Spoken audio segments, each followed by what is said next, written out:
Las guerrillas de 1965. Balance y perspectivas. Héctor Béjar. Prólogo.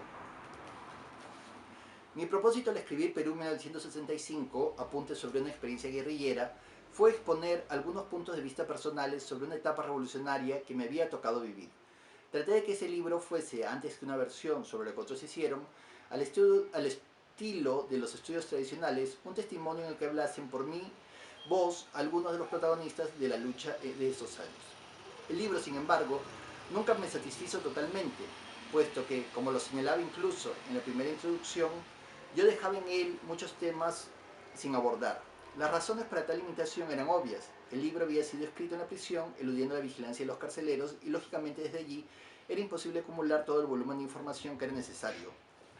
Pero había otras razones no dichas, y es que hace 4 años mis ataduras con ciertos esquematismos característicos de la izquierda tradicional aún no habían sido lo suficientemente desechadas como para hablar con mayor claridad respecto de mí mismo y de mis compañeros, sin temor a la condena de las pequeñas capillas ideológicas de esa izquierda. Posteriormente, y aunque el libro ha dado la vuelta al mundo y ha sido vertido a varios idiomas, conservo la impresión de que todos los temas que planteaban deben ser retomados hoy día, a la luz de la sorprendente y rica revolución de nuestro país en estos últimos años, y estoy convencido de que sigue siendo una responsabilidad de quienes tuvimos participación en la acción guerrillera volver una y otra vez sobre ella para explicarla cada vez mejor, con más lucidez, y para que esa experiencia sirva a las promociones revolucionarias de hoy desde la perspectiva de una revolución profundamente popular y nacional como es la que debemos hacer en nuestro país. Como se sabe, el heroico intento guerrillero de 1965 fue la directa consecuencia de la profunda quiebra económica, social, política y moral que el Perú atravesó por esos años, traducida en todo un complejo de circunstancias y hechos, pasiones, místicas, esperanzas y frustraciones asimiladas por una juventud que quería ardientemente transformar el país y transformar de una vez, tomándole cuentas al pasado. Recordemos esos años, la gran alianza de los dirigentes del APRA, la honda y vieja esperanza de los pobres de este país, el partido de masas que había sido admiración de América, con una oligarquía decrépita y corrupta, la mediocridad del arquitecto Belaúnde unida a sus gestos de niño bien, a su demagógica ambigüedad, la rigidez y chatura de los partidos de izquierda, impermeables a los hechos y las verdades nuevas, el increíble sometimiento del gobierno de Prado, gobierno de banqueros y latifundistas, a las compañías extranjeras y su insultante frivolidad, el pragmatismo ramplón de Odría, y presionando constantemente contra todo este mundo, un antiguo pero siempre renovado personaje multitudinario, el lejano oprimido de una sociedad que vivía de cara a Europa, un gigante que se desperezaba amenazando despertar, el campesino peruano, que empezaba a hacer temblar los cimientos de esa sociedad caduca en cada recuperación de tierras, en cada invasión, en cada enfrentamiento sangriento con el poder dominante. Y todo esto sucedía en un mundo que también cambiaba. Queremos un Perú nuevo en un mundo nuevo, había dicho Mariátegui 3 décadas atrás, y esa premonición, que fue también el sueño de su joven martirologio, ya empezaba a cumplirse en la lucha de los vietnamitas y los argelinos contra la dominación extranjera, en el resurgimiento de los pueblos árabes, en la nueva dignidad asumida por el Asia milenaria, en la angustiosa liberación de los pueblos africanos, en suma, en todo ese complejo de pueblos, naciones y países, de realidades políticas, sociales, raciales, diferentes, que empezaba a tomar cuenta de su personalidad como una inmensa nación, el tercer mundo. Pero más cerca aún, en la gran patria latinoamericana, la Revolución Cubana señalaba el hito que separaba nuestro antiguo complejo de inferioridad de una actitud nueva, optimista, afirmativa. Sí, podemos los latinoamericanos enfrentarnos con éxito al imperialismo latinoamericano. Sí, podemos los latinoamericanos hacer la revolución y construir el socialismo. Sí, los latinoamericanos podemos hablar un lenguaje propio. Sí, los latinoamericanos podemos pensar con nuestras propias cabezas y buscar nuestras propias soluciones revolucionarias. Y empujadas por este aluvio humano, varias heroicas promociones latinoamericanos, superando fronteras, las artificiales fronteras que había creado el imperialismo para balcanizarnos y debilitarnos, volvieron los rostros hacia sus profundos países y tomaron el camino de las montañas para hacer realidad el sueño de convertir los Andes en una gran sierra maestra.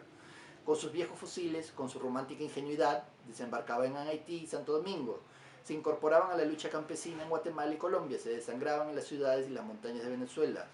morían por decenas en las selvas de Paraguay, Trataban de retomar las luchas de los montoneros en Argentina, remontaban las cordilleras y las selvas del Perú y finalmente, cerrando trágicamente una etapa admirable y heroica, morían junto al Che luego de una alucinante odisea que se transformaría en mito universal. Las guerrillas latinoamericanas fueron la lealtad, la consecuencia humana con los ideales, elevada a su máxima expresión, y por eso es difícil desprenderse del detalle narrativo de sus acciones para enfilarse hacia un análisis racional desapasionado.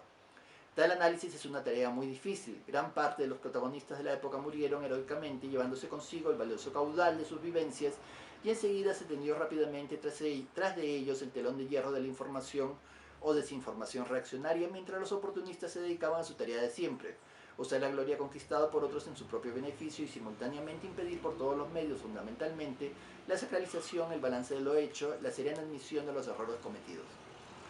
Despejar la bruma que envuelve a los hechos guerrilleros sigue siendo necesario hoy, porque la experiencia guerrillera está definitivamente incorporada a lo mejor de las tradiciones combativas de nuestro pueblo, a la lucha nacional por la independencia y la transformación de nuestra sociedad. Y porque a medida que el tiempo transcurre y la historia ubica personas y cosas en sus reales términos, las condiciones para un análisis objetivo y comprometido se multiplican. De la Puente Lobatón Velando era lo mejor de una promoción estudiantil que, por el camino de la lucha universitaria, derivó muy tempranamente al enfrentamiento con la dictadura odriguista y que completó su educación política en la prisión y en el exilio. A su liderazgo se incorporaron otros jóvenes que enfrentaban al gobierno de Prado y que intuían y sentían dentro de sí, más que racionalizaban, la necesidad de un cambio revolucionario en el Perú. Fueron los colegiales que, con viejos fusiles de instrucción, se habían alzado en Jauja siguiendo al teniente Vallejo, los que se habían incorporado a las filas del MIR en las acciones callejeras, y también los que, apenas egresados de las escuelas secundarias hacia la vida, se incorporaron al ELN, profundamente impactados por la Revolución Cubana, pero también en los meses precedentes a la acción o en el curso de ella, acudieron a las filas guerrilleras sindicalistas campesinos, comuneros, jóvenes y viejos, hombres y mujeres que pelearon armas en mano o dieron su auxilio, hospitalidad y afecto a esa gente que en un primer momento le resultó extraña, incomprensible, porque habían invadido violentamente la quietud de su mundo en nombre de principios que no llegaban a entender. Se había producido así el difícil encuentro entre lo más auténticamente revolucionario de las promociones universitarias y parte de lo más avanzado de la dirigencia campesina, en el ámbito de las comarcas rurales que, a pesar de empezar a convulsionarse, no habían perdido aún gran parte de su antigua y quieta manera de ser tradicional, su lentitud, sus ancianas costumbres. ¿Y qué de los trabajadores industriales? Localizados en la gran capital, sus luchas reivindicativas, que fueron muy numerosas y agudas, se integraban al complejo y abigarrado cuadro de las luchas sociales de esos años. Algunos ocupaban las fábricas en la capital, mientras en la sierra los mineros llegaban al sabotaje contra las empresas imperialistas. Pero todos ellos, inclusive los mineros, cuya vinculación con el mundo campesino aún se mantiene,